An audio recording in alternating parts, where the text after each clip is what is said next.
24 मार्च को पूरा देश टीबी दिवस मना रहा है और कई ऐसे लोग हैं जिन्हें टीबी के विषय में पता नहीं है कि टीबी है क्या, टीबी के लक्षण क्या है। उस विषय पे आज हम बातचीत करेंगे। नदीम अरशद सर हमारे साथ मौजूद हैं जिनसे इन सभी विषयों पे हम बातचीत करेंगे। सर बहुत बहुत स्वागत है आपका एबीसी हिंदुस्तान न्यूज़ चैनल में। धन्यवाद। सर ये टीबी है क्या, इसके विषय में थोड़ा हमारे दर्शकों को बताइए। टीबी एक संक्रामक बीमारी है। ये एक बैक्टीरिया से होती है जिसका नाम है माइकोबैक्टीरियम ट्यूबरकुलोसिस। इसको पता लगाने वाले साइंटिस्ट है रॉबर्ट कॉक। उन्होंने 1882 में इसको पता लगाया कि टीबी एक संक्रामक इन्फेक्शस डिजीज़ है। ये एक बैक्टीरिया से होती है जिसका नाम है माइकोबैक्टीरियम ट्यूबरकुलोसिस, इसीलिए इसको टीबी कहा जाता है। इसका जो मेन लक्षण है वो खांसी आना, खांसी सूखी भी हो सकती है, बलगम भी आ सकता है और कभी कभी खांसी में खून आ सकता है। और दूसरा लक्षण है बुखार रहना।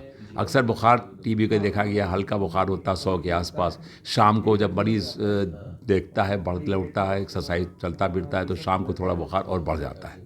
उसको खाने में बिल्कुल दिलचस्पी नहीं होती, भूख कम हो जाती है, उसका वज़न में दिन दिन घटता रहता है, तो वेट लॉस हो जाता है, एपेटाइट यानी भूख कम हो जाती है, हल्का हल्का बुखार आने लगता है, खांसी आने लगती है। खांसी में ब्लड जिसे हिमाप्टिसिस कहते हैं वो होता है, सीने में दर्द होती है और बहुत ज़्यादा अगर लंग फेफड़ा इन्वॉल्व हुआ तो ये जो है सांस भी फूलने लगता है। यह है सबसे ख़तरनाक टीबी होती है। संक्रामक टीबी जो होती है सबसे ख़तरनाक होती है पल्मोनरी टीबी।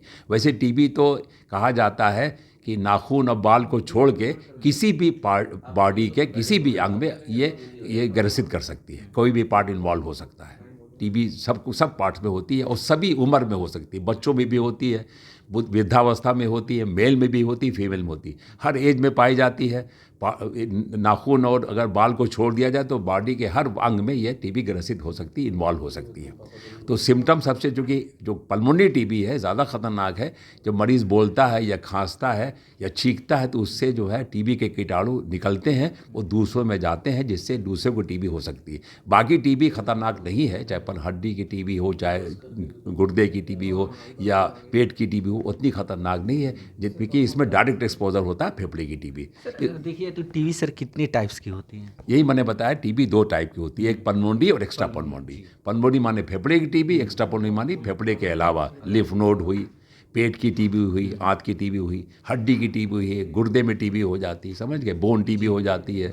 बच्चों में लिम्फ नोड टीबी बहुत ज़्यादा होती है और बड़ों में तो ये गुर्दे की टीबी हो गई और हड्डी की टीबी हो गई, पेट की टीबी हो गई, बहुत कॉमन है। सर इससे बचाव क्या कर सकते हैं लोग?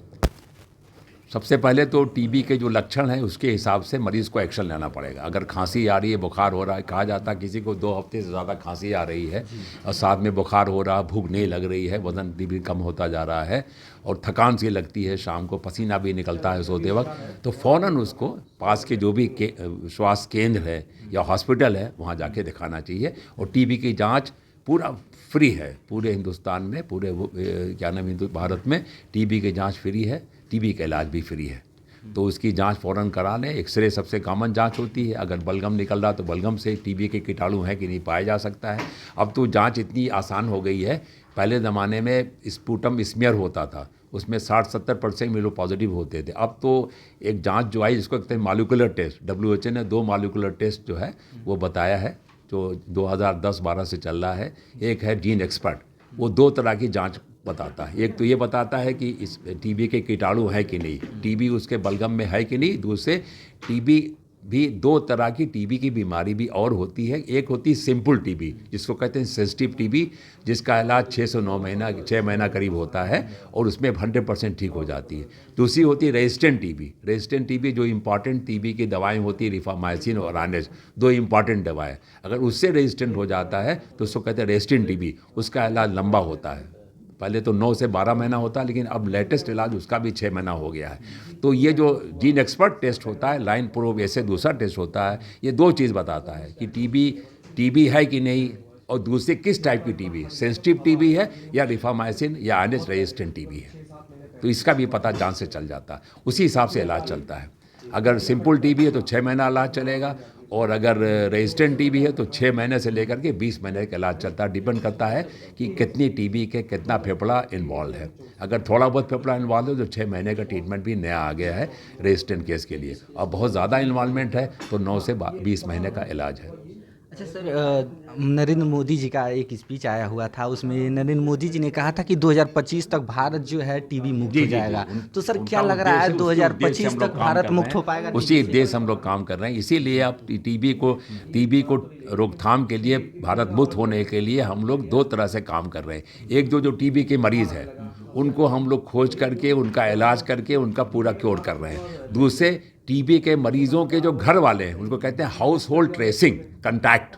जैसे आज हमको टीबी है और हमारे आसपास लोग रहते हैं, हमारे घर वाले रहते हैं, उनकी भी जांच कर रहे हैं। उसमें हम लोग जांच करके पता लगाते हैं कि उसमें टीबी के कीटाणु हैं कि नहीं। ऐसे मरीज जिसके अंदर टीबी के कीटाणु तो हैं लेकिन उसके अंदर टीबी के कोई लक्षण नहीं है, उसका एक्सरे कराया जाए तो उसमें एक्सरे में कोई बीमारी नहीं होगी, उनके अंदर बलगम में टीबी के कीटाणु नहीं होंगे, तो उसको हम लोग कहते हैं लैटेंट टीबी। लैटेंट टीबी का हम लोग इलाज कर रहे हैं क्योंकि लैटेंट टीबी ही आगे चल के 5 से 10% लैटेंट टीबी जो है पूरे लाइफ टाइम में नया टीबी डेवलप करती है, एक्टिव डिजीज़। तो हम लोग एक्टिव डिजीज़ को भी ट्रीट कर रहे हैं और लैटेंट टीबी जिसमें टीबी के कीटाणु हैं लेकिन उसमें डिजीज़ नहीं है, उसको लैटेंट टीबी का ट्रीटमेंट भी हम लोग कर रहे हैं। उसका ट्रीटमेंट भी 6 महीना होता है, उसमें एक दवा 6 महीने रोज़ खाई जाती है। तो जब तक हम लैटेंट टीबी और एक्टिव टीबी दोनों का इलाज नहीं करेंगे तब तक भारत मुक्त टीबी नहीं होगा। इसी उद्देश्य से हम लोग दोनों टीबी का इलाज कर रहे हैं। जी बिल्कुल, 2025 तक ये आंकड़ा है कि भारत टीबी से मुक्त हो जाएगा। बाकी हमारे साथ नदीम अरशद साथ जुड़े हुए थे जिन्होंने बड़े ही अच्छे तरीके से बताया कि कैसे बचाव कर सकते हैं। अगर आपको हो जाता है, अगर लक्षण ऐसे दिख रहे हैं तो वो नज़दीकी स्वास्थ्य केंद्र में जा करके निःशुल्क इलाज करा सकते हैं। बाकी ये वीडियो आपको कैसा लगा वो आप हमें कमेंट बॉक्स में कमेंट करके ज़रूर बताइएगा। बाकी अन्य खबरों के लिए आप हमारे साथ बने रहिए, देखते रहिए ABC हिंदुस्तान।